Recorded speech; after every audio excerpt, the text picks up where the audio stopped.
Over the past few weeks, I've been making videos about the lore of Overwatch. It's something that's always interested me about the game. It's so much more than just a hero shooter. There is a deeper story within the game about the divide between humanity and Omnics unlearning to live in harmony because they share more similarities than differences. Overwatch 2's story was going to expand on this before it got cancelled, going more in depth about the Anubis protocol as it returned, causing a second Omnic crisis. In this video, I'm going to talk about how exactly I think Blizzard would have gone about telling this story, starting from the last chapter of Overwatch 2's campaign mode. So, warning, there will be spoilers about that campaign. I know most of you probably don't care too much about that, but just so you know, you have been warned. I'll get into it in a minute, but first I'm going to ask you to subscribe and leave a like on this video, as I want to continue making Overwatch 2 related content that's not only entertaining, but educational too. So starting from the end of the campaign's last mission at the monastery with Zenyatta and the different members of Talon, I think the Overwatch team would also head to the monastery and end up finding Talon. Possibly at the same time Venture heads back to the monastery to tell the monks about the Anubis-like construct underneath Petra. Since there's no timeline set in stone of when these events took place, we could assume that they were all fairly close to one another.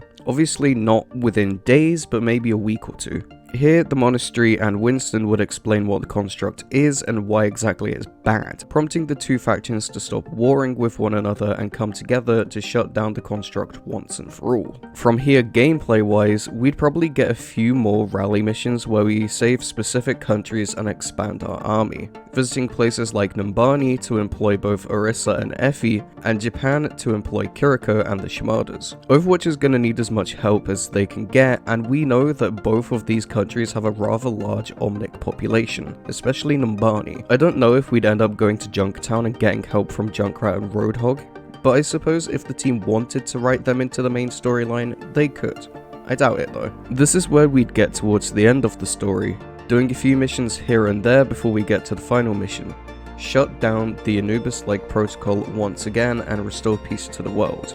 Obviously, it wouldn't be that easy. We'd probably get a fight with a tuned up boss version of Ramattra with specific mechanics to make the final mission a bit more difficult, just like we do in Junkenstein's Revenge and those kinds of game modes. And then, boom.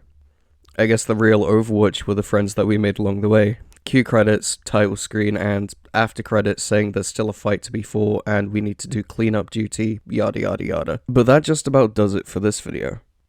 Now, obviously, we're not getting any more story in the game because it got cancelled. That's been in the ground for a while, unfortunately. But I feel like there's a possibility of a TV show, since new shows like The Last of Us and Arcane were absolutely huge successes, with the second season of Arcane releasing in November this year and the second season of The Last of Us in production right now. The community have been wanting something like Arcane for a while now. Ever since the first cinematics released, people have been itching for more, and considering that the story mode has been cancelled, maybe a series would be the best way for the team to tell the story without as much going to waste. This may all just be me being delusional, but one can dream. I mean, we don't really know what's coming for Overwatch anyway, because even though the Xbox announcement was last night, as I'm recording this, they didn't talk about Overwatch. We got it completely wrong. This video has aged awfully. But who knows? Maybe in like a week's time. Anyways, thanks for watching.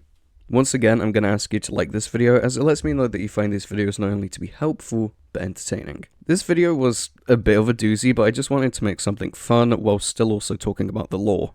So, hopefully you all enjoyed. Finally, have a nice day or night if you're watching this at night, and make sure to check out my other videos. Not only will I appreciate it, but you might too.